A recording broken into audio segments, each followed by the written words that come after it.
ได้เพลอรถเพลิงនៅតែក្តៅហៅហុយហុយយើងអង្គុយទល់មុខភ្នំកំពង់ត្រាចខ្យល់បក់នាំក្លិនដីសើមពីក្នុងល្អាងម្រាមដៃបងមានប្រឡាក់ដីស្រែអូនដកស្មៅចេញពីមាត់កាបូបយួរស្ងប់ស្ងាត់នៅទីនេះឆ្ងាយពីភូមិឆ្ងាយពីភូមិឆ្ងាយពីភូមិផ្លូវដែកនេះរត់ទៅដល់វាលស្រែឆ្ងាយភ្នំថ្មកំបោរឈរចាំមើលយើងពី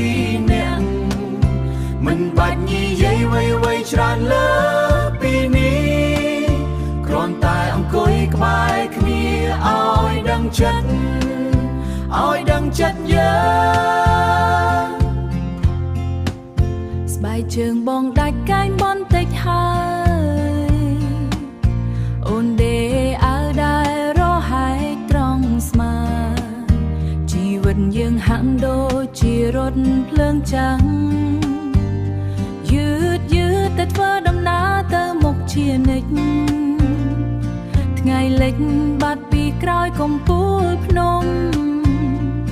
បន្សល់ទុកត្រឹមពន្លឺពណ៌ស្វាយលើមេ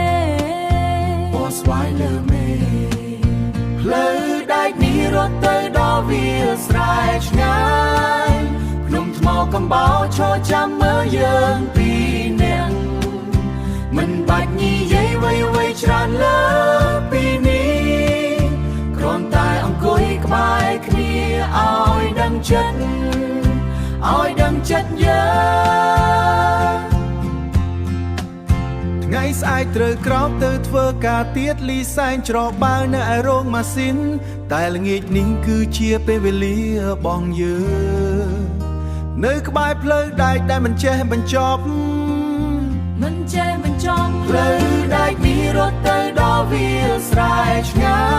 យភ្នំថ្មកំបោរឈរចាំមើលយើងពីអ្នកមិនបាច់និយាយវៃច្រើនលើពីនេះឲ្យដឹងចិត្តយើងដើរត្រឡប់ទៅផ្ទះវិញតាមផ្លូវដែកក្បែរជើងភ្នំដើរទៅផ្ទះវិញ